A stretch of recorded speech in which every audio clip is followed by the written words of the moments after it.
ଧନ କ'ଣ କରୁଛୁ? ଟିକେ ଆଜି ଆମେରିକାନ କର୍ନ ବନଉଛି ଆଜି ଟିକେ। ଆମେରିକାର କ'ଣ? ଓହୋ, ଏ ମକାଟା କ'ଣ ଆଗରୁ ସିଝେଇକି ରଖିଦେଇଛୁ? ଆଗରୁ ରଖା ହେଇଛି। ଆମେରିକାନ କର୍ନ ମାନେ କ'ଣ? ଏଟା କର୍ନଟା ଆମେରିକାରୁ ଆସିଛି, ଆମେରିକା ଯିବ। ଆମେରିକାରୁ ଆସିଛି, ଏବେ ଆମେରିକାରେ ଖିଆ ହବ। ଆମେରିକାରେ ଖିଆ ହବ। ତାହେଲେ ମୁଁ ପାସପୋର୍ଟ ରେଡି କରିଦିଅ। ଦେଖାଯାଉ କେମିତି ଆମେରିକାର କ'ଣଟା ବନୁଛି। ଏବେ କ'ଣ କରିବେ କ'ଣ? ପାଣି ଗୁଡ଼ା ଏତିକି ଅଛି ବାହାର କରିଦେବା। ପାଣି ଅଜାଡ଼ୁଛୁ? କାହିଁ ଅଧିକ ପାଣି ରହିଲେ? ପାଣି ରହିଲେ ଭଲ ହବନି।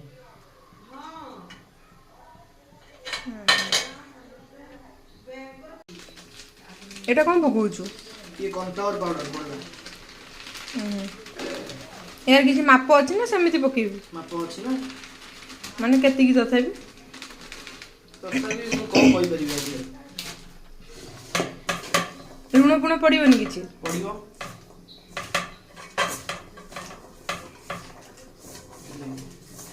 ଯେମିତି ତା ଉପରେ ଗୋଟେ କୋଟିଂଟା ପଡ଼ିବ।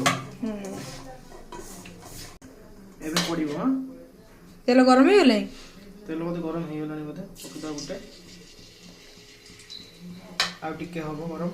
ଆଉ ଟିକେ ଗରମ ହବ ନା? ଏବେ ତେଲ ଗରମ ହେଇଯାଇଥିବ ନା?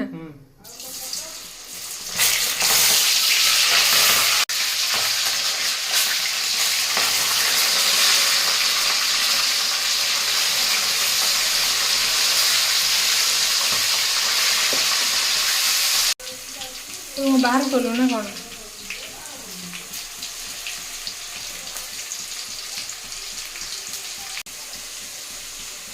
ଗୋଟା ଗୋଟା ହେଇଗଲା। ଫୁଟି ବସି ଯାହା ବଲେ ଟିକେ ଦେଖ କେମିତି ହେଇଯାଇଛି। ଗୋଟା ଗୋଟା ହେଇଯାଇଛି ନା? ପୁରା ଲେଲୋ ପୋଦିନା ହେଇଯାଇଛି। ଲେଲୋ ପୋଦିନା। ଲେଲୋ ପୋଦିନା।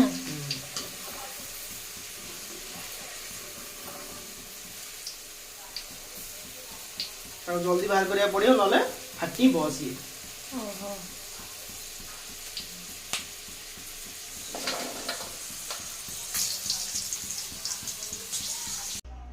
ତାପରେ ଛଣା ହେଇସାରିଲା ପରେ ପିଆଜ ପକେଇଦବା।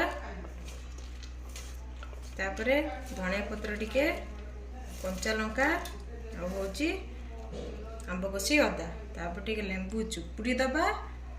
ତାପରେ ବିଟ୍ ଲୁଣ ଟିକେ ପକେଇ ଦେବା। ତାପରେ